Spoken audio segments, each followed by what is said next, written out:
Good morning. My name is Kathy Leckman, and I'm the Director of Equity and Inclusion for the College of Food, Agricultural, and Environmental Sciences. And it is my pleasure to welcome you all here to the second CFAES Gender Initiative Symposium, Keys for Success, Maximizing Your Personal Brand. And we're very happy to have Catherine Lowell here. But before we get started, I'm going to have Dr. Sandy Velleman come up and say a few words and introduce the Acting Senior Associate Dean, and then we will get underway. Dr. Sandy Velleman is the lead faculty for the CFAES Gender Initiative and has done a fabulous job getting this started, so I want to thank you for all of your hard work. It's been a pleasure. So without further ado, here is Dr. Sandy Velleman.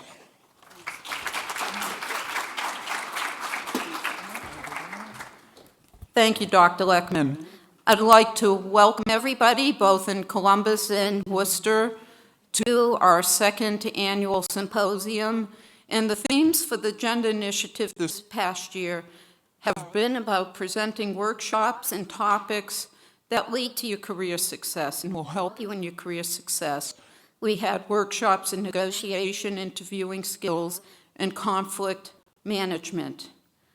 And so today, we're following that with a wonderful symposium and leader, Catherine Lowell, on maximizing your personal brand.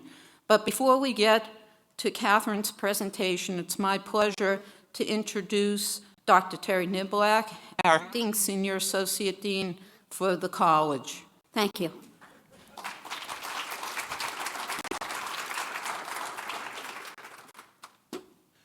Good morning. On behalf of the College of Food, Agricultural, and Environmental Sciences, I want to welcome you to this symposium. As Sandy mentioned, it represents the latest in a series of symposia, skill workshops, career choice workshops, and other events that have been sponsored over the last 2 years by the CFAES Gender Initiative under the leadership of Dr. Velleman and Dr. Kathy Leckman, who you heard from first, who is our Director of Equity and Inclusion for the college. Sandy's dedication to the mission over the past 2 years has been to help us achieve identifying and creating support structures leading to the retention and advancement of women's careers in the food, agricultural, and environmental sciences, and she's done a lot, and I want to thank her for her hard work and dedication.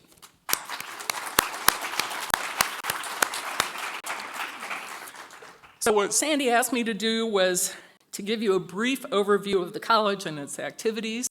She said that some of you may not be familiar with the college and what we do. For those of you who are intimately familiar with the college, and I see several here, this will consist mostly of things that you already know, but ain't it great to celebrate being part of something that is really outstanding and continues to strive for excellence? It really is.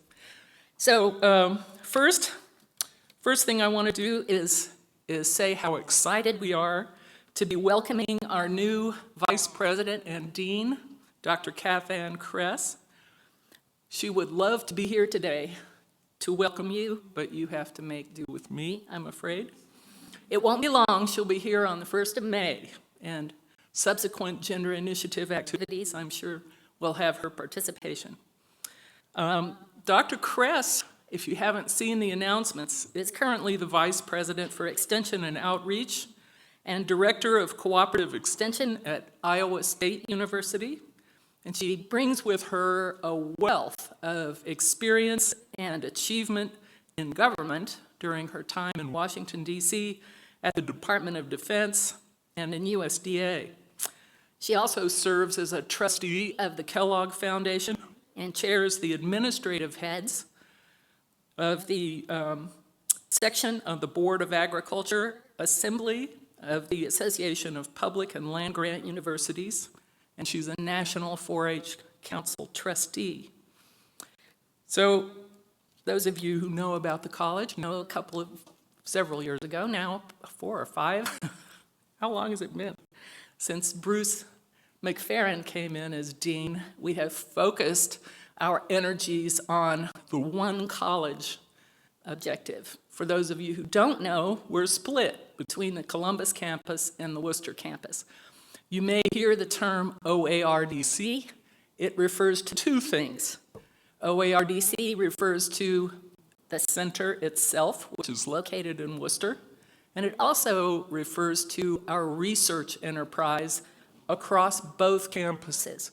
So if someone says OARDC to you, make sure that you know whether they're talking about the place or the enterprise, because sometimes it can be a little confusing. We've also put a lot of effort in, Linda Martin is here in the back, has led the effort to re-envision the Ohio State Agricultural Technical Institute at Worcester, and part of the one college vision is to integrate with OARDC, the place, and better leverage our facilities and our resources up in Worcester. That is an excellent conduit for students who want to complete four-year degrees but decide to do their first 2 years at ATI. We have a lot of students who do finish their degrees at ATI with 2-year degrees and then go on to careers in agricultural pursuits, mostly in Northeast Ohio. So the one college vision means a lot of things. It means not only academics, but it means facilities and programs. And so one of the things that Lonnie King, our recent interim dean, would like me to tell you about are some of the things that we're doing to keep moving the college forward in terms of our physical facilities. As you know, a lot of the buildings as you may know, a lot of the buildings on the Columbus campus were built 30, 40 years ago, and were built with the ideas in mind about what research was and what offices looked like at that time. And so we're spending a good bit of time and effort and money renovating a lot of the spaces on the Columbus campus. Currently, that's one of our top priorities. We have a new lab building that has been approved by the Board of Trustees for design on the Worcester campus. This will house not only the Department of Entomology as it exists on the Worcester campus, but also teaching labs for ATI students. We have a partnership. We're developing a partnership with the College of Veterinary Medicine to house our equine resources. Both the College of Veterinary Medicine and our college have interests in equine, and this is one thing that we're doing that's reflected across all of our animal facilities. We're trying to consolidate those facilities, consolidate those herds, and use them more efficiently, and mostly to strengthen our partnerships with other units at the university who have interests there. And we have a lot of them: College of Public Health, the College of Social Work, the College of Veterinary Medicine, of course, and the medical school, the gorilla in the room. Sorry. We have also in the college, I believe, what is a record number of undergraduate students now. And that is really something. We are on the upswing in students, the number of students that we are helping to reach their career goals. Sandy, you gave me 20 minutes to do this, and I'm afraid I'm not Bruce McFerrin. I can't fill up 20 minutes with ramblings, very important ones. But let me say that gender equity is one of our most important goals in this college. And we have made progress. Just so you know, in the last couple of years, we've made, somewhere between 25 and 30 hires, including 22 discovery theme hires. If you're familiar with the discovery themes, you know that's a lot. We're really, really engaged in the discovery themes. And of those, nearly 50% are female. And maybe a third are from underrepresented minorities. And so we are making progress on both gender inequity and inclusion at the same time. Right, Kathy? Okay. So I just want to end this by saying thank you all very much for investing your time in this symposium.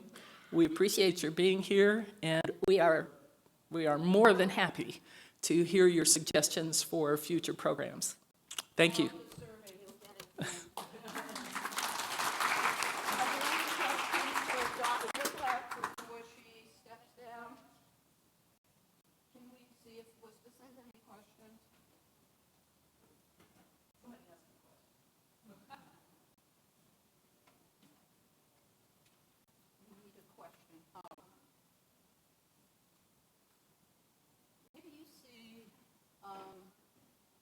The future of college programs going in online education and other things. Online, yes. This has been one of our priorities over the past couple of years. We hired a director of online programs and e-learning. She resides, or TIU is at ATI in Worcester, and she has been working very hard on the College Credit Plus program, which is a program funded by the state of Ohio. We now have 13 courses that are available to high school students across the state of Ohio as part of that College Credit Plus program.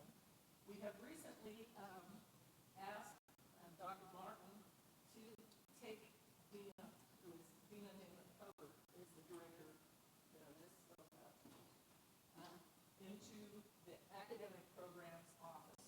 That's where it really should be, right? Academic programs.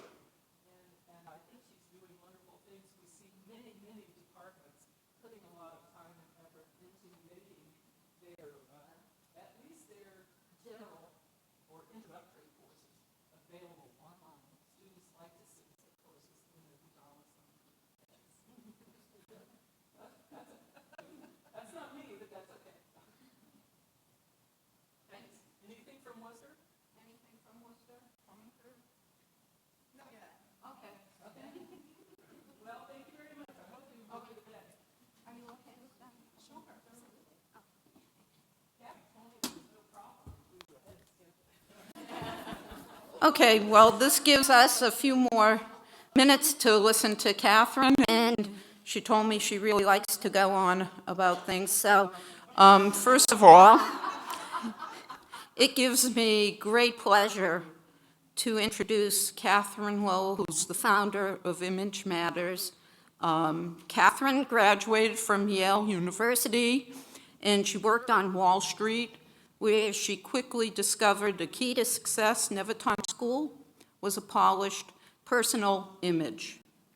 Throughout her professional career in finance and emerging market development in the US and Eastern Europe, she studied the attributes of personal image that set apart the highest achievers.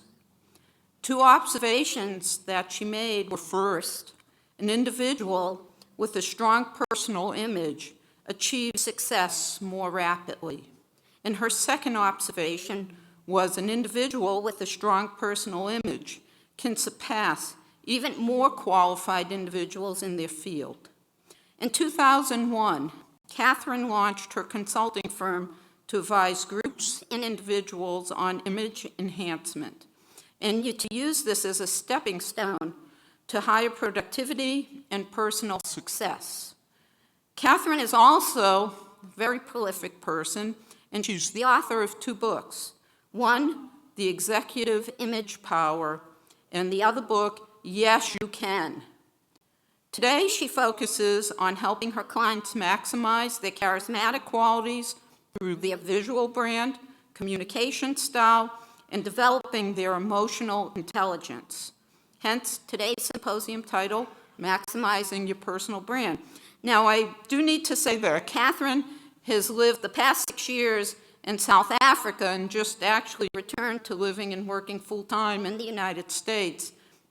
And so when I first contacted her almost a year ago now, she called me back, and she was on a cruise in the Mediterranean, and I was sitting in my office in Gerlach Hall in Worcester with, and anybody seen my office knows that there's quite a few stacks of paper on my desk, and thinking, wow, here I am surrounded by my papers and everything, and she's on a Mediterranean cruise. But we're really lucky that she was returning to the United States, because that allowed us the opportunity to have her here. And so it's with great, great pleasure that I introduce Catherine Hull, the CEO of Image Matters. Catherine?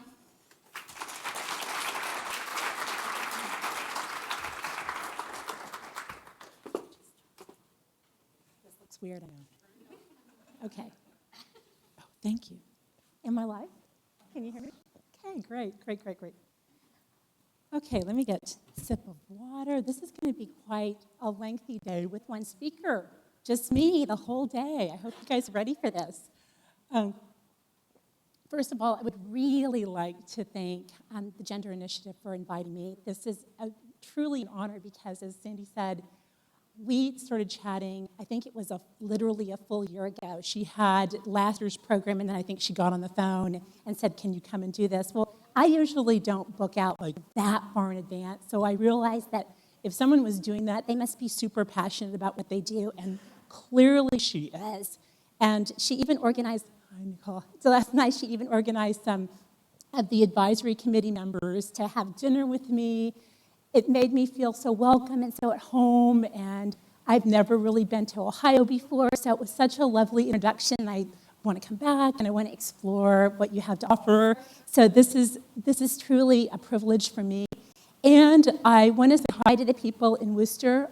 I know that the AV people are going to be frustrated with me because I'm a bit of a roamer, so the people in Worcester may not be able to see me too clearly because I'm going to be moving around a bit. But thank you for joining from afar. I have one overarching goal for today, and that is to raise your awareness about the power of your own personal image or personal brand or presence. And I'm going to be using those words today pretty much interchangeably. Anybody, no matter what your age, no matter what your station in life, no matter what you're doing now, whatever obstacles you've had in the past, wherever you are now today, if you take steps to improve some of the things we're going to talk about today, I truly believe you can have more personal power, more professional confidence, and really generate more success in your life. And I know that sounds like, wow, quite a promise. But even if you take one thing away today, and that's what I really hope you will be focusing on, because I know what it's like to sit in these conferences, and you've been sitting in conferences all week, right? And sometimes it's just kind of washing over you, right? You're just like, okay, I'm going to relax, and I'm going to try to take it all in, but sometimes that content just kind of, you don't grab onto anything. It's just kind of, okay, stuff. What I'm hoping today is that you would take a few golden nuggets away. It's something that you can implement right away. And what I find with a lot of my clients is that one thing leads to another. You start making one change. You adjust one habit. And then suddenly you go back into the handout and you're going, okay, what else should I be working on? That's how it happens. So it's baby steps. But that's why I've given you the kind of handout. Does everyone have a handout? Let me make sure everyone has a handout in front of them. So I subscribe to this notion that it's helpful if you write some things down, that you don't have to scribble all the notes. So you don't have to take any notes. If you want to take notes, that's fine, but most of the content is kind of outlined there for you. And then from time to time, you'll say, oh, that's what the answer to that is. And then we'll take maybe some stopping points. And if you're like, oh, I didn't get what that thing was on page 3, then we'll go back and fill in what you missed. So no worries. I very much want you to be comfortable today for many reasons, because I want to be comfortable, number one. I want to be comfortable because I'm comfortable if you're comfortable. You know, it won't bother me if you get up and have to go to class, if you have to go to your meetings. That's fine. Come in, come out. Ladies' room, men's room, gents' room, it's fine. Be comfortable.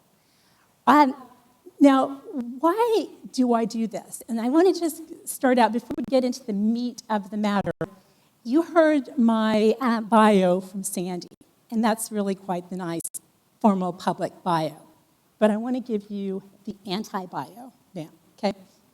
So what I do every day, and I do talks like this, and just sort of so you know, I don't do a lot of academia groups, so this is really exciting for me. And when I am asked to speak at colleges, it's mostly to like the MBA program, right? Or graduate students, or maybe a group of seniors and undergrad, not generally staff and faculty. So this is kind of new and exciting for me to be able to address you, and I hope that you will be maybe giving me some feedback about your particular issues as we go along.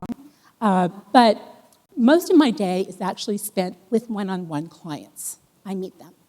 And typically, my clients are people who have come into some obstacle career-wise, okay? So they're not progressing.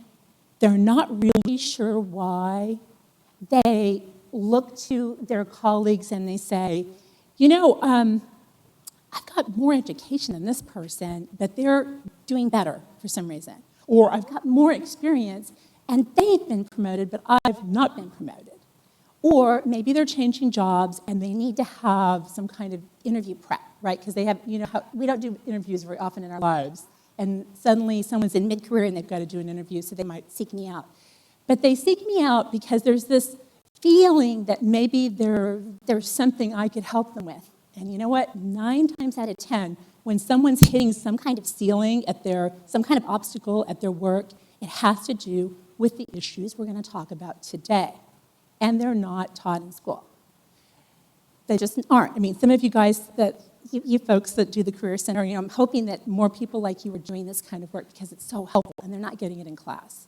So this is laying on their skills and their foundational training. This kind of thing is really crucial. For me personally, though, this is, and I didn't tell Sandy this, but Sandy, when you called me to say that could you come and talk, I was really keen to do it, but I was thinking, please don't put me in a classroom to speak. Because I have a lot of anxiety about being in a classroom, and that goes back to my own background. So just quickly, I was raised by wolves, but not really, but kind of. My parents were much older, much older. My dad was born in 1907. So when I was born, he was 58, okay? So, think about this, right? Older parents, and then my mother was a generation younger than him. So I've got this strange dynamic, and my dad decided to retire from Chicago. We lived in Chicago, and he retired when I was 3, and we moved to a very, very rural part of Arkansas. And that's where I actually live now, but back then, that's a long story. But so he moved us to this rural part of Arkansas, and until I went to elementary school, I had exactly 0 social interaction with other kids. This is not helpful, okay? This is not helpful to development. Don't do this to your children, anybody, okay? So the only people that I interacted with from ages basically 3 to 6 were my parents and a few elderly neighbors that lived in this rural community, okay? This is just a sort of strange start. Now, you can imagine my first day in elementary school. I'm freaking out because there's all these other kids, and I don't know how to interact with them. I don't know how their behavior is kind of overwhelming and anxiety-producing. And on top of this, as I learned much later, I have part of my personality profile is I'm an introvert. Okay, now, who knows what that means, or who maybe even identifies with that a little bit? Okay, so can somebody give me just a definition of what they think it is? You get your energy from quiet time, reflection, rather than social interaction. Yes, you get your energy, you recharge from quiet time, from within. And So you also may know that introversion and, because the opposite, right, is extroversion. We know this, right? Most of you are familiar with this concept. So it's a continuum, right? Here I am, introvert. And by the way, I'm not just run-of-the-mill introvert. I'm extreme introvert. My idea... Booster's heading. Let me make an adjustment. How's this? Is this better?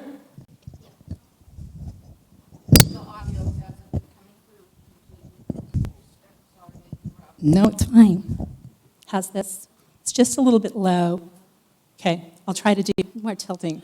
Okay, okay.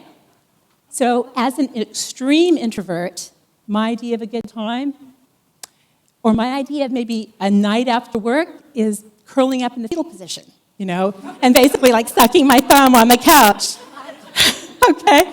Now, so I'm over here, I'm an extreme, and then this is a spectrum, right? You are on a spectrum, and then over here are the extroverts. And they get their energy really from being with people. They are recharged by that. And then there's people that are in between, and have you heard this term ambivert?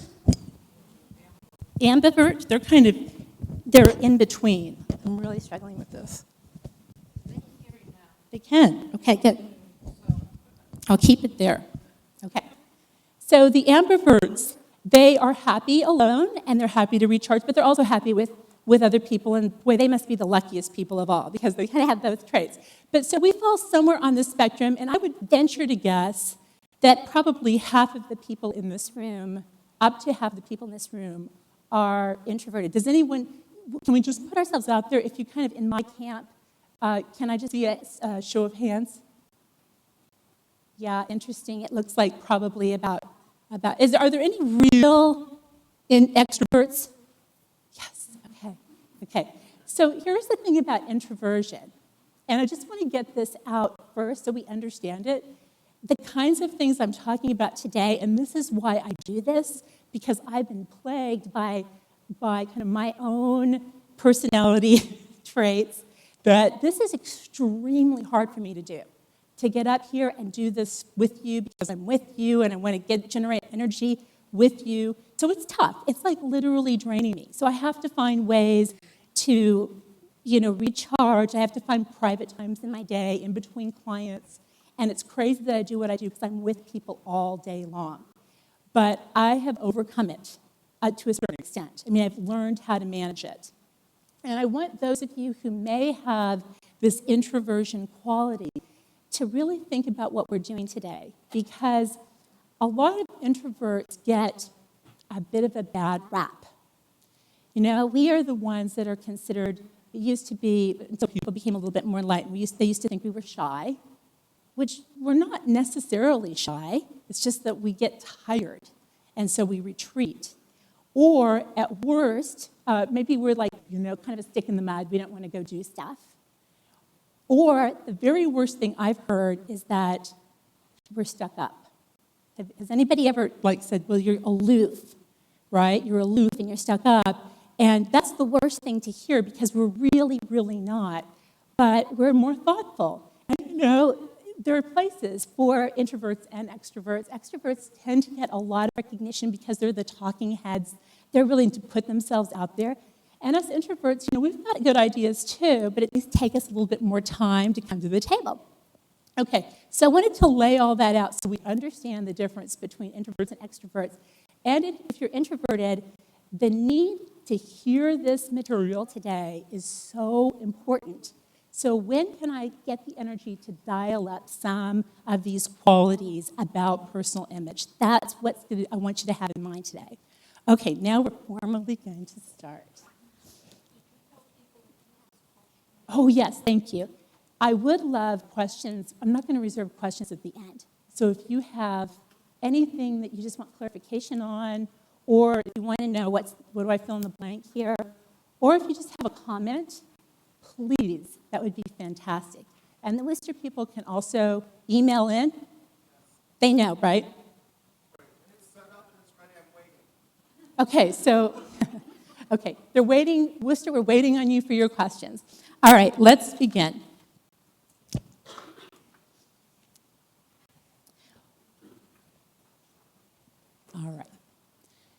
So first of all is this idea of talking about our image as our own brand. As a concept, brand is something that we're all extremely familiar with. So let's use the example of consumer brands, right? We all are familiar with brands. We've known about brands since we were toddlers.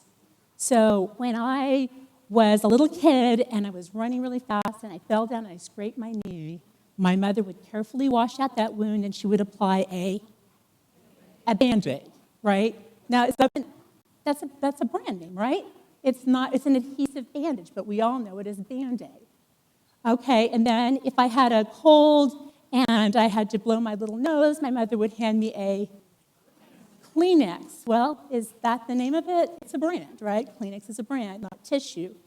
And then after a warm bath, my mother might wrap me up in a nice warm towel and gently clean my ears with a Q-tip. Brands, okay. So we all intuitively know what a brand is. We know that a brand is something of value. It's a unique promise of value. And we also know that there are such things as premium brands. So last night we were discussing premium brand of certified Angus beef, right? You've got your run-of-the-mill beef, and that's priced in one way. And then you have certified Angus beef, and we're willing to pay extra for a premium brand. So brands have different sets of values. One of the most valuable brands right now, Apple. Who has Apple products? What do we love about Apple? Shauna? The simplicity, the elegance, the plug and play. Everything works together. And you know, there's a premium brand, right? I mean, we could buy cheaper computers and we could buy cheaper phones, but there's something about the value that Apple brings. So Apple is now, and I had to jot this down because it changes like day to day, honestly. The company's worth $700 billion. That's double what it was only 4 short years ago. $700 billion. Apple has such a powerful brand that the company can dramatically dictate what we want. So, for example, in this most recent version of the Apple 7, does anyone have the Apple 7, by the way, in here? Oh, do you love it? Do you love it? But it doesn't have a headphone jack, right? There is an alternative. Alternative. Okay, fantastic. But you know what's so interesting is that they didn't make it, and we're going to accept it, right? We're accepting that. Just like they did away with the discs on the Apple computer some years ago. Oh, we adjusted. They're driving what we want. That's what a powerful brand can do. It's bringing us so much value that we're actually willing to adjust our behavior for the brand. And we can think about other premium brands like the difference between driving a Camry or driving a Lexus or wearing a Timex or wearing a Rolex. So how can we become a premium brand? What are the things that we can do to elevate our promise of value so that people seek us out and want us? I don't want just anyone running my organization. I want Shauna running my organization. I sat across from her last night, so I really got to know her. So she's going to get a lot of attention. Because she's offering something special and unique that others aren't. So this idea, maybe what can we learn from consumer brands and apply it to ourselves? All right. So here's just a quick other example. I've been living in Johannesburg, South Africa for the last... Sandy, how's my volume? Is it working okay now? Okay. It's a little in and out, I know. So for the last 6 years, I've been living in Johannesburg, South Africa, and Starbucks just came a few months ago. Okay. Now, South African coffees and coffee shops are amazing. I've had great coffee. They make lattes, they make cappuccinos, everything you want. And suddenly I'm thinking, no, there's no way that Starbucks is going to make it here because it's expensive, and people in South Africa don't make a lot of money. Like the average people, we have the haves and we have the have-nots. And I know it's only going to be the haves that are going to be spending money on this. Well, was I ever wrong? This is the line around the block for the first Starbucks in Joburg. Unbelievable demand. And I don't think it's as good as some of the coffee that we had previously, but it's the cachet. It's the cachet of carrying around the Starbucks cup and saying, I'm going to Starbucks, just like everybody in America does. That's been so dramatically powerful. It's just been an amazing thing to watch. So, what makes a brand so powerful? Let's take a look at an excellent example. What is this? How do you know? The shape of the bottle. That and that alone can give it away, right? So the bottle has been around since 1950. That's the contour bottle. And in fact, this may be interesting to you. At one point, Coke advertised their product as the pop you can find in the dark. And this is like back before rural electrification. You know, you needed a beverage at night, and you know, large parts of the country did not have electricity then, but you could find your Coke because of the shape of the bottle. You could feel it, right? And then, of course, there's that unique logo script, right? The Coca-Cola logo script, which is also dating even further back to 1885. So the bottles from 1915, over 100 years old. The logo script from 1885. The thing about Coke that they've done all of these years, all of these decades, is they maintain their brand. We never lose the brand. And these two things have been extremely relevant. So there's when they stopped making bottles, you know, they started doing cans, they kept the logo script, they kept that iconic coloring, white and red, and then it evolved to Diet Coke. They changed up a little bit of the logo font on Coke, but they kept the script in Diet. And then it evolved to Coke Zero, which is one of my favorite products. And they brought the logo back on that can, and you'll see this from time to time. It'll rotate through, but they keep going back to those fundamentals, and it makes this highly recognizable. Even if I'm in another country, even if I'm in Oman, which I was recently, no matter where I go, I recognize it, right? And this is, when I just got back from South Africa, moved back a month ago, and I was so interested to see, this is the little mini can. Have you seen those now? Because Coke's trying to deal with some of the fallout, you know, about what the product does to you, right? So they're making smaller cans, so the portion size is less, and that's supposed to make us feel a little bit better. But look what they've done. They put the bottle on the can. Amazing. So what this does, and this is the first thing that we have to understand, highly recognizable. Great brands are highly recognizable. Like when you open that Apple product, you can tell from the sleek packaging that it's going to be something good. So let me jot this down for you. These are the two main elements. Great brands are highly recognizable. Great brands offer a promise of value. But what else? What else about the Coke? It's an experience. When I'm opening a Coke, a can of Coke, no matter where I am, Columbus, Beijing, Boston, Cape Town, Warsaw, it's the same, it's that same experience, it's that same effervescent goodness that I really do like. And it's always consistent, no matter where I go around the world. It's a consistent experience, highly recognizable, highly consistent. That's the other part. Starbucks. The baristas are all trained the same, so the product is consistent. Are we highly recognizable and highly consistent in how we present ourselves? Those are fundamental to building our brand. So the top priority, I would say, for everyone in this room and everyone anywhere is to take control of your brand. Coke, Starbucks, Apple, Google, they all know this. They monitor, they guard their brand. It's the most important thing. They can't ever lose sight of it. Are we doing the same, or do we sometimes lose sight of how we're being experienced? That's the question. To get a sense of this, I want to introduce you to something called the Johari window model. You know about it? Somebody, you know about it? Yes. A little bit? Okay. Let's talk about this. I hope you can all see it.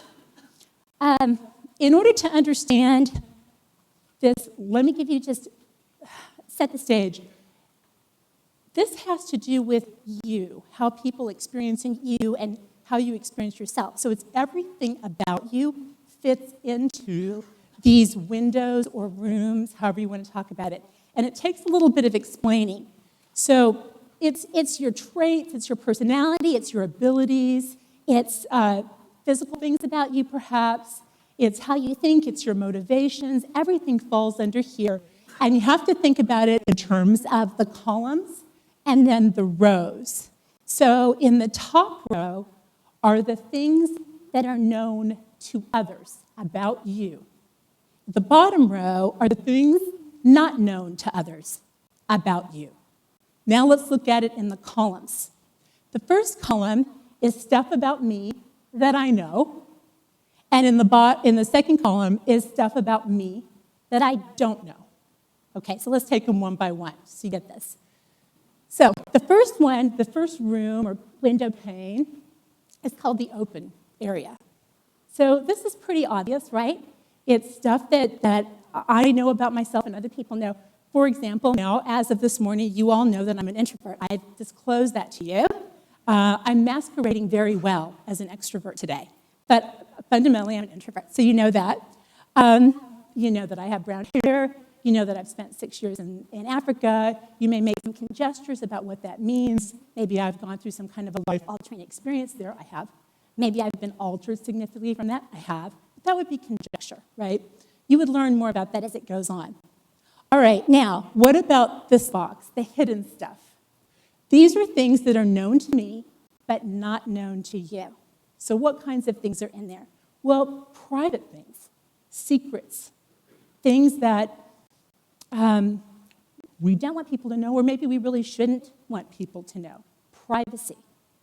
Now, what we see now with a lot of people in social media is they open this window far too much, right? So we've got TMI, too much information coming, and it's almost overwhelming. And so we need to have some boundaries around this, right? There should be certain things that we don't reveal. On the other hand, for some of us, perhaps we keep it locked too tight, that we should share some things with people. Not private things, but just to be a little bit more open with others so people can get to know us. So that's how this one works. All right, now let's talk about this one over here, the unknown area. I find this one fascinating.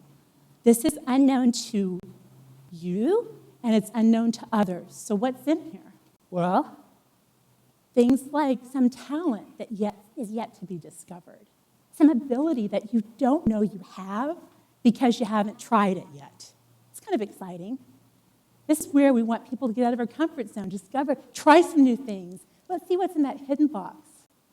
And that's a world of opportunities and possibilities that can be in there. So that one's kind of cool. But for today and today's purposes, I really want to talk about this top right box, the one that's in green. That's the blind area, the so-called blind spot. What's in there? Well, stuff that everyone else seems to know, but you yourself don't know. You don't know about this. This is not helpful to us. We must get to know what's in that box, somehow or another. A lot of times we don't want to face it, we don't want to deal with it, like ignorance is bliss, just don't tell me what I'm doing wrong. You know, for those of you who get feedback on your classes, or for those of you who instruct, and you get that feedback at the end of the semester, it's like, oh, I dread reading this, all the stuff that they didn't like about me. This is gold, though. It's gold. We have to know what this is so we can take steps to address it. So what kind of things do I mean when I'm talking about this blind spot? Well, it could be something really basic, like let's say, now I'm in my 50s, but let's say that I go to work every day dressed like I'm 25, going to a club, okay? That's how I've decided to dress. That is my normal now way of dressing. And people are thinking one of two things. She really shouldn't be dressed like that today. Or they're thinking, she really should be not dressed like that ever, ever, anywhere, okay? But I don't know. I think it's great. I think it's cool. I'm trying to be younger. That's a blind spot, right? Because what's going on in people's heads is like, that's so inappropriate, it's not working on you, honey, etc. So that's just a basic example of I have this blind spot about how I dress. But it could be something more complicated. Maybe I have this extremely bad habit of interrupting people when they're talking in meetings and conversation. This is just my thing. I think I'm being helpful. I'm kind of completing the thought. I'm with you. I'm going to finish your idea. But everybody else finds it extremely annoying. And I don't know it. No one's told me about it. Or if they do, it's going to come out like in some blast later, right? No one's, because it's kind of personal. A lot of the stuff today is personal that we're going to talk about. And by the way, I should have made this disclaimer. I want you to take this personally, but I don't want you to take it personally.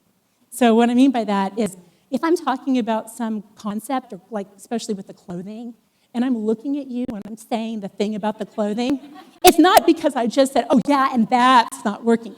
Believe me, it's not that way. I know what I'm going to say in advance. I'm not just, yes, question? From Worcester. Oh, good.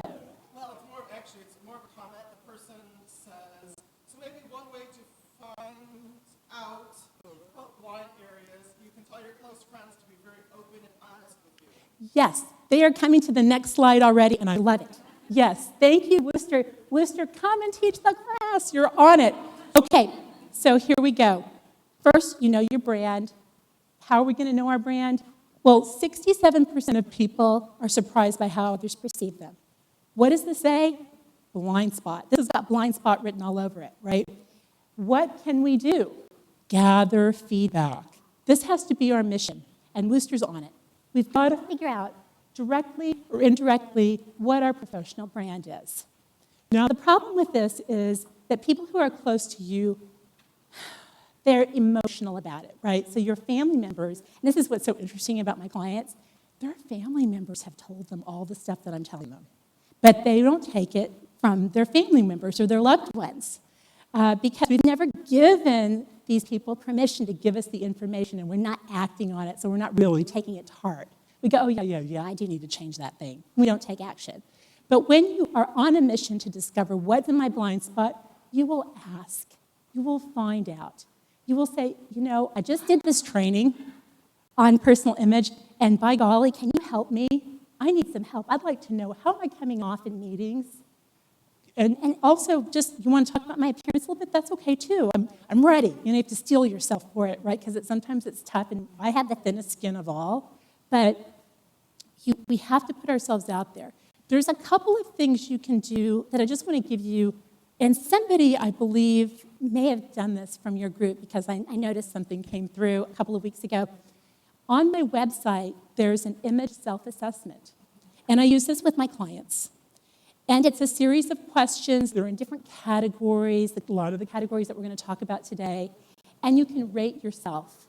And I use this as a first step with a lot of my clients so that when the answers come into me, I kind of know what their own awareness is. But you can use this for your own purposes. You can print it out. It might just be a way into this material for you. Like, okay, how do I rank? What are the criteria? And let me try to be honest with myself when I'm answering these questions. I always do this. I never do this. Sometimes do this, and then with each one, there's a place to click blind spot. This is a blind spot for me. And that might be the place how you design your own feedback loop with friends or colleagues or people that you trust.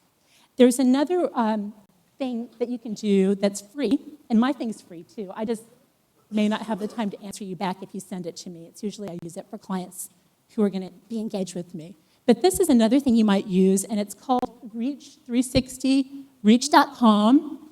And do you utilize at the university 360s? Is that a thing for you? Am I getting a yes? Okay. How do you use it, Nicole?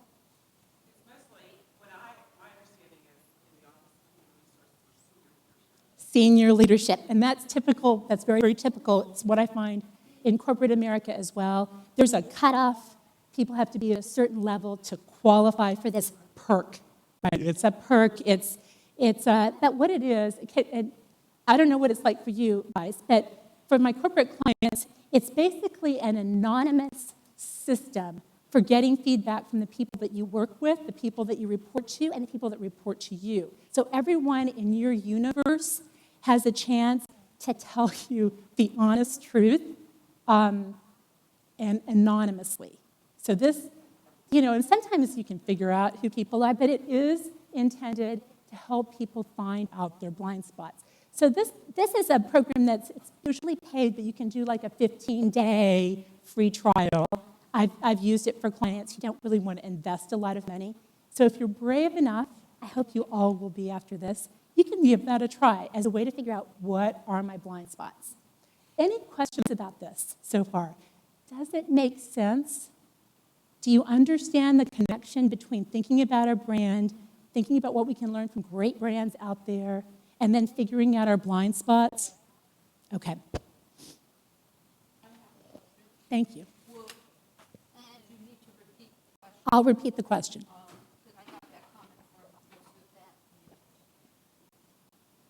People who interact with somebody at different levels will see different blind spots in a person. Give me an example. Like, for example, if you have a 360 done with people Yes. who are your employees and perhaps Yes. a Yes. supervisor, will they see different views, different? Absolutely. So the question for Worcester is, when you get feedback from different people based on different levels, like say you've got managerial people that are above you versus your peers versus people who are looking up to you potentially, is the feedback different? It's always different.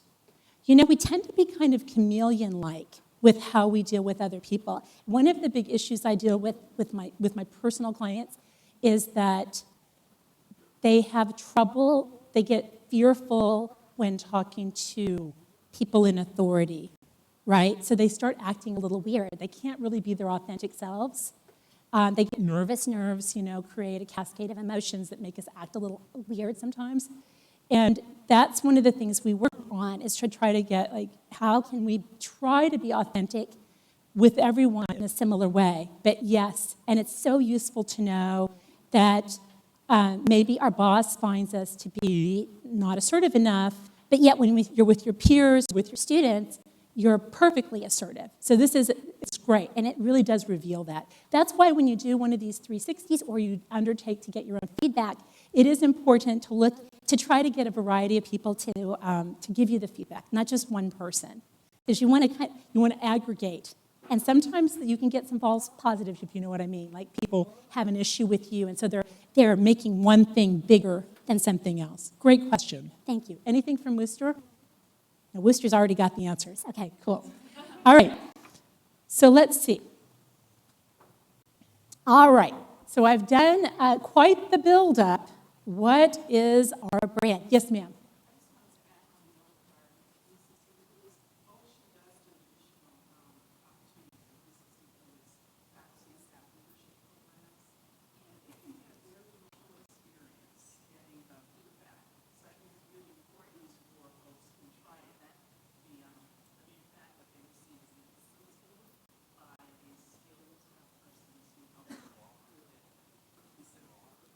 So you just heard that. So the college, the university, it's university-wide, does these kinds of things for staff and faculty.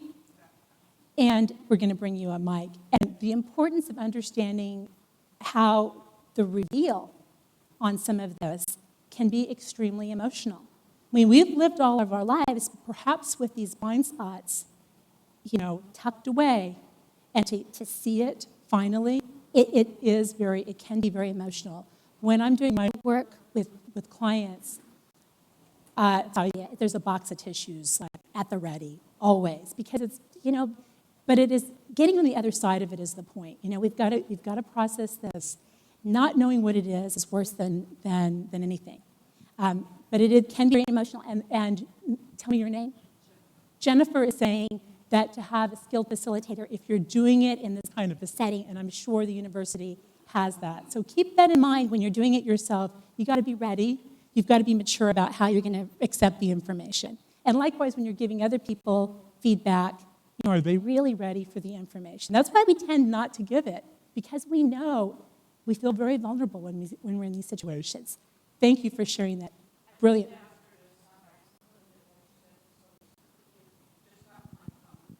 Sorry, Worcester. I mentioned that there are 360 reviews available through the staff and faculty leadership programs, which are offered through the Women's Place and the Office of Human Resources, and that receiving and processing the feedback can generate an emotional reaction. So it's important to have a skilled facilitator to support the processing of that information. But we definitely have gotten very good feedback from participants who've engaged in the 360 reviews, and gratitude for having had the experience. Thank you for that.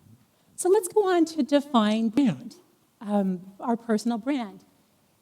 It's three things. How do we look? How do we sound? How do we act? We're going to spend the rest of the day unpacking these ideas. Dale Carnegie had a great quote: there are 4 ways, and only 4 ways, in which we have contact with the world.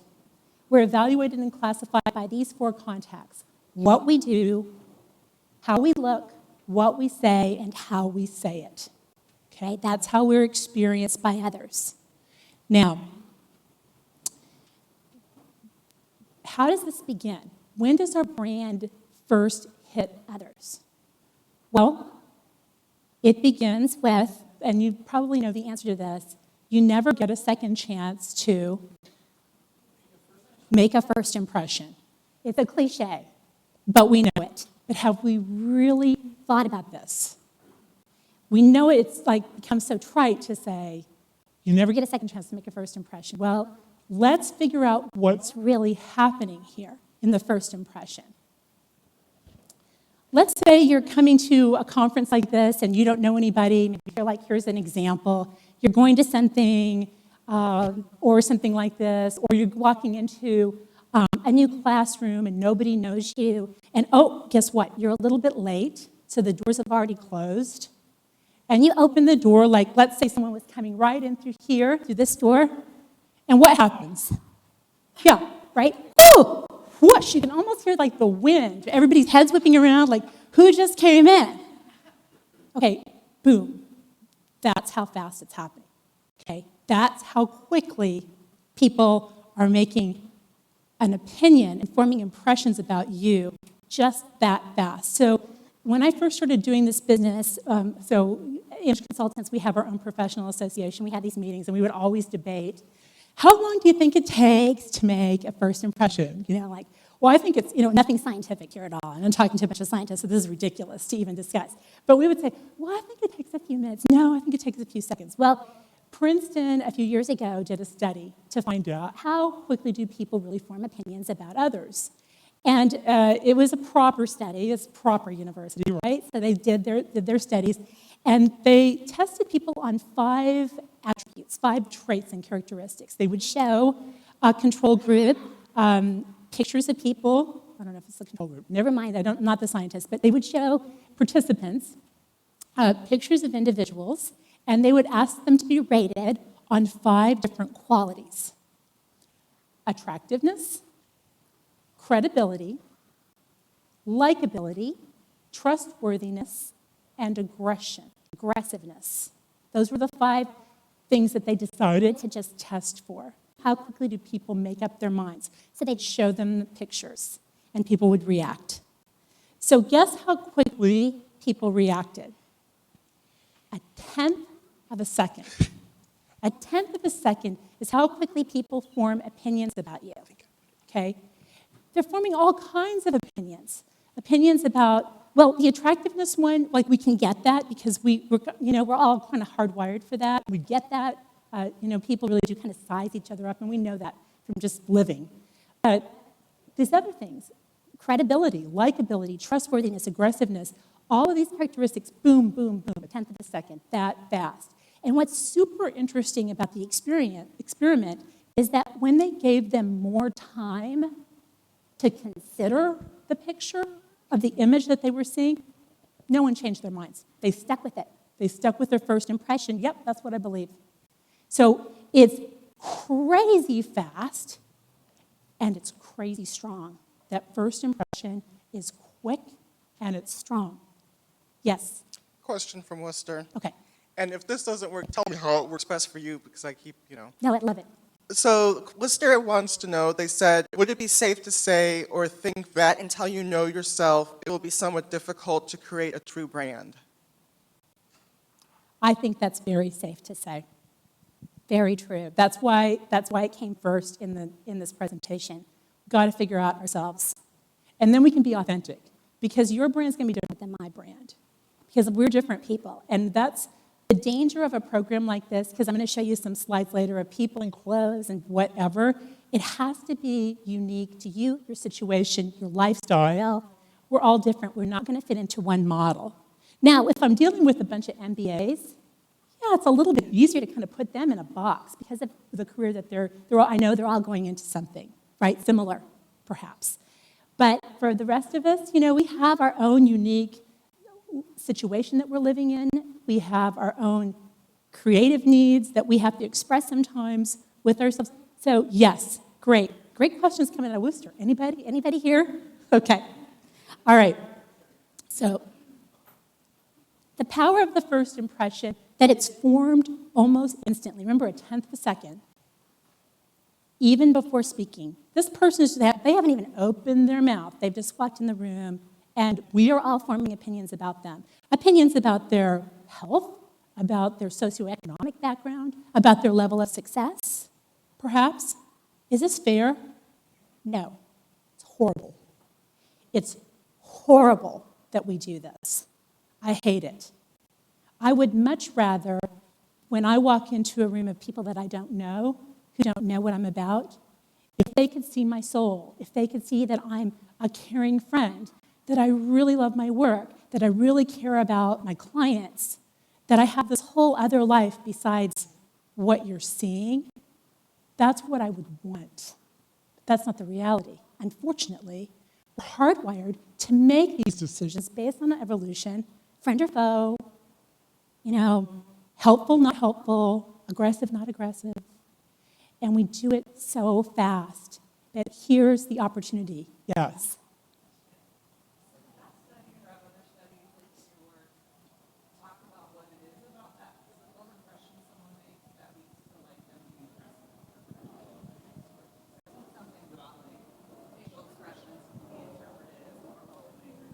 Yes.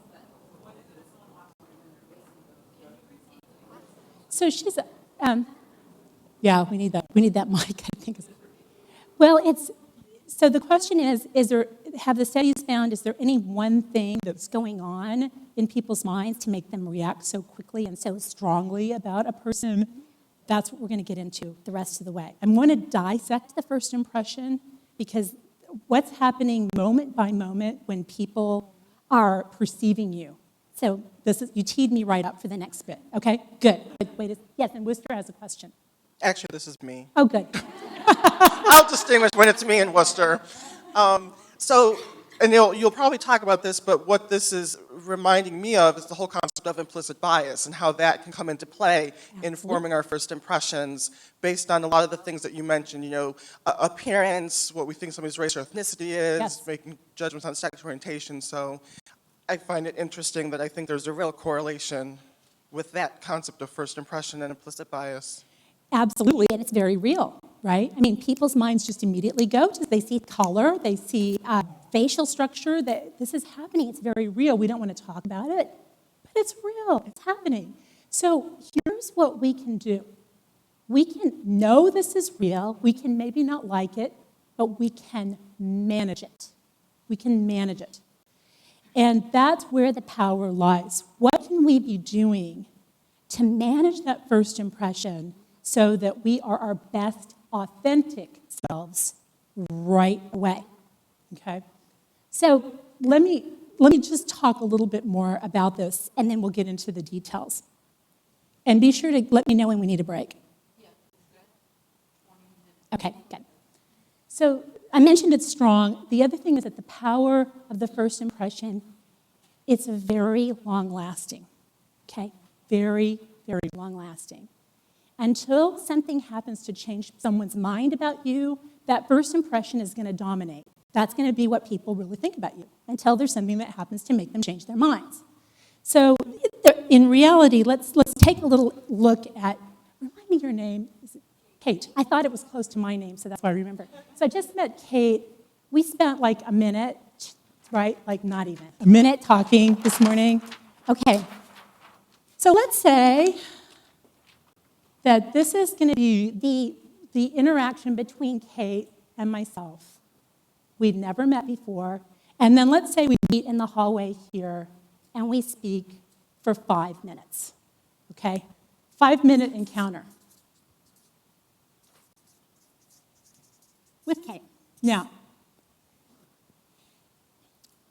Kate's impression of me for this 5 minutes, represents everything that Kate knows about me. It's the totality of Catherine Lowell is represented in that 5-minute encounter. That is my first impression. What is this as a part? This is the 5 minutes represented here. Okay, that's total Catherine. What does that represent in terms of my lifespan? Okay, that 5 minutes. I did the math. It's 0.000001. It's 1/10,000,000th of my life is represented by that 5 minutes. Thank you. It's a tiny, tiny sliver of my life. It's all Kate knows about me. All right, so what if in that 5 minutes this morning, I represent a little disheveled, kind of just rolled out of bed. I'm not in a mood. I'm in a mood, but you know what I mean. I'm in a mood. I'm grouchy, a little bit crabby. I'm distracted, looking at my phone. And, you know, throughout this encounter, my tone of voice is down. Well, 5 minutes of that, and she's like, well, okay, I don't think I need any more of Catherine Lowell, right? I'm having a bad morning. But that's all she sees of me. That's all she knows. On the other hand, have you ever met somebody that you just meet them for a couple of minutes and like Kate, right? So I just met her for a couple of minutes this morning and she forms a really good impression on me, let's say. And suddenly, later in the day, oh yeah, I met Kate. Oh, she's great. Yeah, really smart and funny. I am dumping accolades on Kate that she may or may not deserve. But she made a damn good impression upon me, and so I'm ascribing all these positive attributes to her, and I'm making some of it up in my head, right? Like, she's hilarious, right? She's so fun to be with. I love her. You know, okay, I'm expanding a little bit too crazily, but you get the point. You know, we do this. When someone makes a good impression of us, it's extremely powerful, extremely powerful. So here's a graphic for you here, quickly. If it's a positive first impression, there's something that psychologists call the halo effect. You may have heard it. Like halo, right? Like an angel. That means we go forth with this kind of good, positive energy behind us until something happens to change that opinion. If it's negative, you literally might not get another chance. If she encountered the negative Catherine Lowell for 5 minutes, she might just be like, yeah, I'll just avoid her in the future. Okay. So, your brand is enhanced by, and the clicker stopped working. Here we go. A positive first impression That ties into what we were talking about, being highly recognizable. And we're going to break all this down the rest of the day. And then consistently making a strong personal image at each subsequent meeting and contact, okay? Now, the first one, it's not really that hard. It's not that hard. We can get ourselves okay, we can get ourselves looking better. We can think about these first impressions as very important meetings. We can keep that in our mind, and we're going to okay, I'm dialing it all up. I'm meeting a new person today. I'm going into a meeting where I don't know anyone. I'm going to be my best self. That's not that difficult. The devil's in the second part. It's the consistency piece. Can we be consistent day in, day out? This is what's hard for the introverts, hard for extroverts as well. That's particularly hard for introverts when we're tired, when we're depleted, when we, can't come with our best self every minute. But that's really how you maintain and have this brand. Are we being consistent day in, day out? Any questions?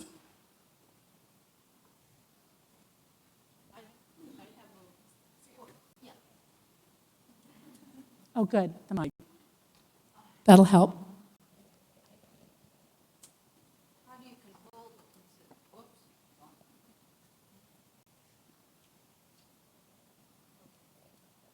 Okay. How do you control the consistency? I'm a very strong introvert, and many people say, well, you're an extrovert, but I've learned how to do that. Mm-hmm. Yes. And sometimes I feel like when I'm shutting down, I actually become, to be honest, maybe rude, short, because I'm just out of energy. Do you catch yourself in those moments? Do you know when it's happening? Yes. Okay. That's the first step, right? So then what action do you take? Do you plow through, or do you say, got to refocus, I've got to do this, or I've got to take a break, and I've got to recharge? We have to. This is part of getting to know ourselves and really being, intentional about how do we present. If I know I'm getting thrown off my game, what actions can I take? So again, it comes back to the self-awareness. When am I likely to fall off? And we'll talk about some of that with emotional intelligence later this afternoon. How can I bring myself back? It's about spending the time with ourselves, understanding ourselves, and also putting certain behaviors on autopilot. I've got to find a solution for this. What is my go-to solution? And then start doing that. And we'll discuss this afternoon. Thank you for bringing that up. Okay, I wanted to mention one other thing that's on the bottom of this slide, is that until people really know you, and again, I don't like this, but it's true. Until people get to know you, appearance messages equate with performance messages. That's just our tendency. How people, do they look capable? Do they look like they're going to do this job? And I really am talking about things like clothing, because that's the big signaler, right? Do they look like they're dressed for this particular task and this job? And that sends a very strong message. Okay.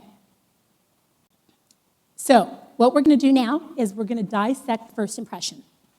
What is happening and how fast is it happening? We know it's happening extremely fast, crazy fast, but what exactly is going on? So the first thing when we see someone that we don't know, the first thing that we notice is their clothing. Why? Because it looms large in our field of vision. The person comes in the back door. I may not be able to see their face clearly, but I can definitely see what they're wearing because it's covering so much of their body. So that's the first thing. We make immediate impressions about that, and we're going to talk specifically about where we lie with that. The second thing that happens is that as they approach, they get a little bit closer, we can see aspects of their grooming. Do they look like they take care of themselves? Do they look like they care? Effort really rates with this. We appreciate people who look like they take care of themselves, and it sends a very strong message as well. So all kinds of things, grooming, hygiene, hair, skin, things like nails, how someone smells, all of that. Then the third thing that happens, and remember these are happening in rapid succession, is their first action. What do they do when we see them for the first time? Do they greet us with a smile Do they walk on by looking at their phone? Do they ignore us entirely? What do they do? That has a massive impression on us. And sometimes even that can counteract negative things about the first two. I mean, these are all happening at the same time. The fourth thing that happens, let's say that they do say something and you engage in a conversation, is we pick up all kinds of clues about their speaking voice. Do they sound like a person who's confident, who's warm, who's friendly? Someone who we want to talk to, someone who has that likability factor.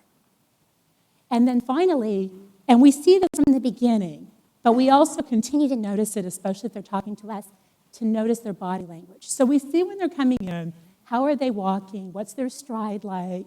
Do they come in the room kind of peeking in? Or do they confidently come in and look around and start engaging with people? Do they run to a seat and kind of, create their space? Or are they open to interaction with others? So body language is a big one. We're going to unpack that as well. Let me pause for a moment and ask, have we filled in the blanks on that handout? Let's go back. Great brands offer a promise of value. Great brands are highly recognizable and highly consistent. To control my brand, I must get feedback. I will seek feedback from trusted individuals. My professional brand consists of how I look, sound, and act. My brand starts with a first impression. First impressions are critically important because they are strong and long-lasting. And beyond the first impression, I really need to be consistent each and every day to maintain a strong professional image and brand. And then appearance messages equal performance messages. So we're up to date on that. Okay, let me just quickly move to page 3. Okay, let's look at page 3 for a minute, and for a few minutes, and then we'll take a break. I put this in here because of my work in the last, so I started this business in 2001, and I've been doing it I've seen many, many, many clients. And one of the things that I was curious about is why don't people recognize what they're not, what they're missing? Why is it that we miss? So I wrote this because I thought maybe you could identify potentially with one or more of these attitudes about it, because I sure did. This was me. I mean, I had told you a little bit about my background. I mean, my whole growing up, I had no good role models. I didn't really make my parents, I told you they were much older, so they weren't really attuned to what were the needs of someone, going out into the workforce. They couldn't advise me on that. And, I was raised in a very kind of, we talked about this a little bit, your parents. I was a child of Depression-era parents. My dad was a Depression-era child, so he was very obsessed with the value of a dollar and not spending money, like certain things were considered sort of hedonistic or excessive, things that we would now consider like necessities, around spending money on how you look. And so that was always really difficult for me. I mean, my mother made my clothes and not well for years, So again, like this poor kid, right? You can't deal with anyone in school. And then I'm wearing like homemade garments, like so uncool. So my growing up is defined by a lot of anxiety around interacting with people, a lot of embarrassment, and I never really got some of these messages. So that's kind of, that's sort of the twisted way I came into this. And it wasn't until really in my 30s that I figured out I need to take action. I could see it happening, and I learned a lot about it, but it wasn't until later that I said, I've got to start making some changes. And it's my story is a bit of one of regret. I know I could have been more successful in certain areas of my life if I had gotten on this sooner. That's why I feel like it's so critical to work on these things. Yes, ma'am. Question from Worcester regarding appearance messages. Does this apply, or does this play a role in company uniforms? Yes, could they? I would love for them to be more specific, but I love company uniforms from the point of view of the employer and the point of view of the employee. So I'm sometimes asked to help design company uniforms to work for different bodies and different figures and stuff, because sometimes that's the problem. You're asked to wear these good gabardine pants, and like your body doesn't want to. So I'm very frequently consulted on that kind of thing. Interesting question. Uniforms are fantastic because they help keep the brand consistent across an organization. If they're a good uniform, if they fit everyone, or there's modifications to fit everyone's body appropriately, then it's wonderful. And then it's so easy for the employee. All they have to really think about, not all, but when they're getting ready in the morning, they think about grooming, they put on the uniform. It's so much simpler to get ready. So thank you, Wooster, for that question. Yes? Thank you. So then we need to fit into some norms. How can we fit into the norms without using our own identity? I think that's an That's the overarching question today, of course. And I knew that was going to come up because we want to be our individual selves. But what works, we have to look at certain things that are happening. What is the environment like? What is the kind of work that we do? And let's just take clothes for now. Will the clothes let me move in the lab? I've got to move in the lab. I've got to do this work. Is what I'm wearing, a three-piece suit? No, that's not going to work, right? So we have to figure that out. But issues of quality and issues of does this suit my body? Am I wearing the best thing that I can wear? Am I wearing the best silhouette for my body to make me look professional? That's where the nuances start coming in. We have to be true to our own authentic selves, but also understand the environment we're in. And we'll get more into that too. Yes.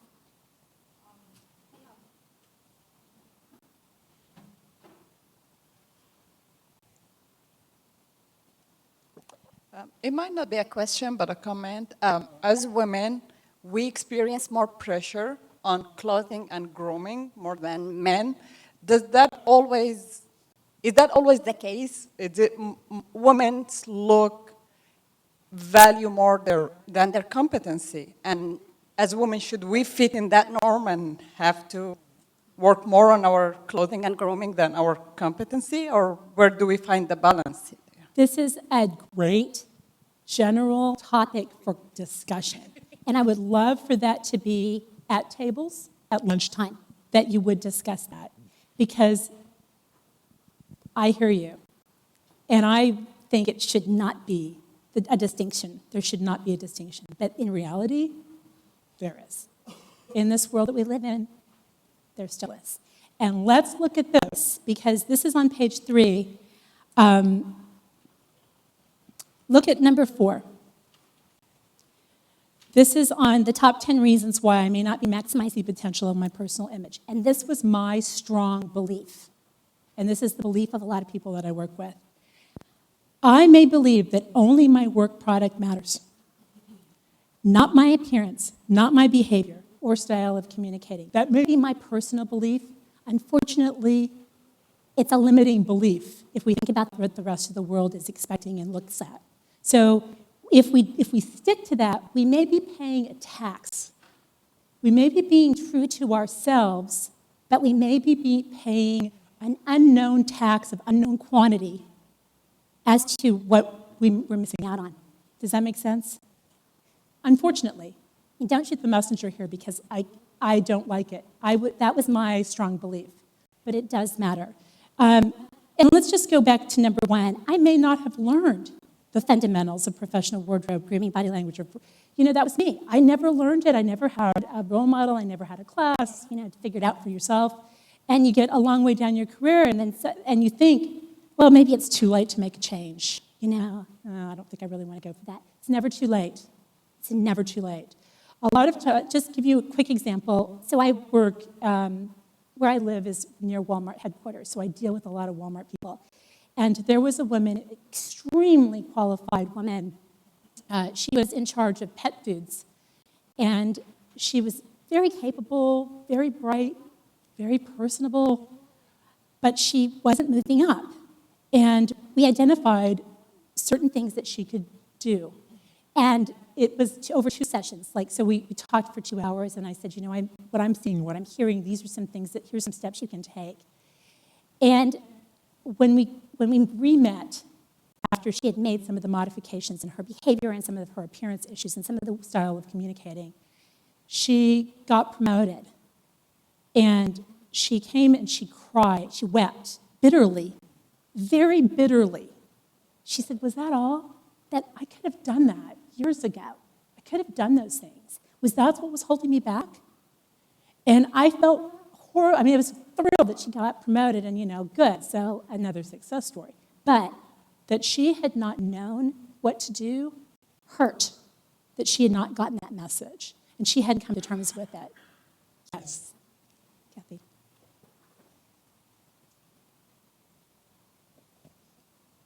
I have a question about, is there a way to look at a both-and approach instead of it's like behavior modification. You don't fit the mold, whatever that mold might be. Women shouldn't wear pants, we should wear hose, we should do this, we should do that, we shouldn't talk a certain way. Is there a both-and to, I'm struggling with this whole concept of challenging systems that actually oppress people and learning how to just modify your behavior to fit in. So I'm hoping we can talk about a both and instead of an either or. Yes. Yeah. And happy for you to drive that if you would like to as well and spend some time on that. So just knowing that that's out there and getting that comment out helps us think about it as well, right? Okay. So let's take a look at number 5 real quick, and then we're going to take a break. And maybe this is stepping to some of what Kathy's saying. I have a deeply rooted belief that people should just accept me as I am. Image is superficial and inauthentic in my opinion. Does anybody feel that way? I used to. Yeah, me too. I used to feel that way too. And it is, we can work around the edges of society to help people identify different ways of being, different ways of looking, but we also need to know what it is right now. So if we can't know what it is right now, we can't work to make the changes. So that's one of the points on that. Another thing that I thought, and by the way, when I was in college and when I graduated, I went to work on Wall Street. And I went through a massive punk rock phase, okay? So it was dramatic. I mean, I had kind of spiky hair, and I had the accoutrements for it. And then I got this job on Wall Street, which is very conservative. So, we're going into an environment I should have known, right? I should have been a little bit more thoughtful about. But I didn't have any advice. I didn't have anyone helping me. So one of the things in New York is that women would do, and you may do this here, is if you're wearing pumps or high heels, you'll take those off, and you'll wear tennis shoes or something to get to work, because you're dealing with the grates of the subway and the sidewalk, and it's kind of rugged, and you want to keep your nice shoes a little bit better. So I would do this, but in a nod to my punk rock ultra life, I had high tops, Converse high tops. They were black, and of course I had written on the white parts and drawn on them and all of this, right? Because I did go through this phase. So one day, and I'm wearing these, and normally I would change at my desk. So one of these days, I'm walking up, and keep in mind, this is the 80s, right? It's super conservative. The bank's dress code, so there's a dress code at the bank. We have to wear skirted suits, not just pantsuits, but skirted suits with hosiery. We're talking about all of these things that you have to fit into. But that was the bank's dress code. And, I signed up to work for the bank, so you do what they say. So one of the vice presidents was coming up about the same time I was coming up. And he did this kind of the up and down look, which is, the most horrendous feeling when you're being evaluated. He sees the shoes. He gives this slight nod of disapproval. And it just went right through me okay, I didn't do that, and then HR came and had a little chat with me about that. So, I had to, and that's what we're grappling with here. Can I be myself, or does it bump up against what I'm getting paid to do? Yes?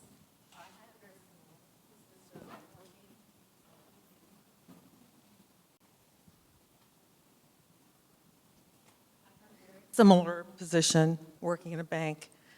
Had to wear the suits, had to wear the hose, had to wear the little bow ties. Yeah. We must be similar age. Yeah. Bumping up against the glass ceiling that we're all men, of course, so that was you have to do this. And at some point when Kathy was asking that question, I think my thought was, it's a choice. You made a choice to work in that environment, and there are certain things that you really can't fight. So for me, it was, do I want to work in this environment? Right. And making that choice rather than, I'm going to fight to change the dress code, because it's not going to happen. Yeah. It would be a sacrifice to do so, and at what cost? That's the issue. Okay, let's take a break. And what do you think, 10 minutes? Is that okay? We have 15? everybody coming back at 10:15, so about 15 minutes. 15-minute break, and pick up. I'd like to thank Catherine for the first part of this day. It was really wonderful. Thank you. Can't wait for the rest. Okay. So let's take a break for 15 minutes, and we'll give you a 2-minute warning.